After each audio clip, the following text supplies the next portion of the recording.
సినీ దర్శకుడు దిలీప్ రాజా గుంటూరు జిల్లా తెనాలిలోని మీడియా సమావేశం నిర్వహించారు.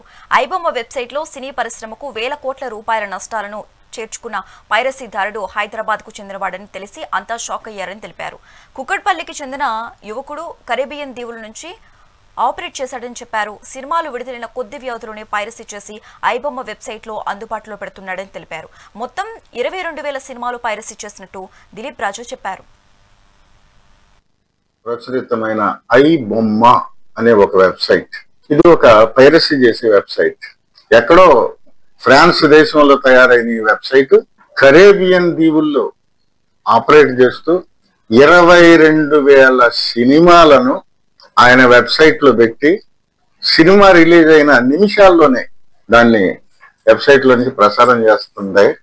సినిమాలకు ఎంత నష్టం వస్తుంది, దీనికి ఎంత బుర్ర కావాలి, అసలు ఎంతో హై అండ్ టెక్నాలజీ ఉపయోగించాలా, సినిమాలు ప్రసారం చేసే సర్వర్లను హ్యాక్ చేయగలగాల, తర్వాత లక్షల రూపాయలు ఇచ్చి హ్యాకర్లను మెయింటైన్ చేయాలి.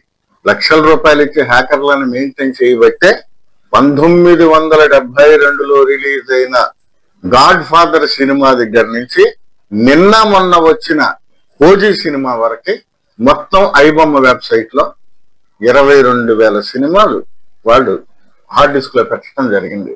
దీనివల్ల ఎంత నష్టం వచ్చిందో తెలుసా? భారతదేశ సినిమా పరిశ్రమకి 22,400 కోట్ల రూపాయలు 2024 సంవత్సరంలో నష్టం వచ్చింది. ఇక తెలుగు సినిమా పరిశ్రమకి ఎంత నష్టం వచ్చిందంటే 3,700 కోట్ల రూపాయలు ఈ పైరసీ వల్ల గత ఏడాది నష్టం వచ్చింది. ఎవరు తిన్నట్టు సొమ్ము ఎక్కడి నుంచి వస్తున్నాయి?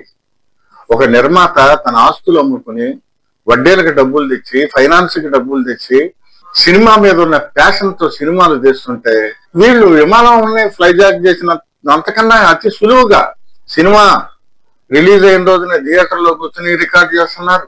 సినిమాలు ప్రసారం చేసే ఏవైతే ఉన్నాయో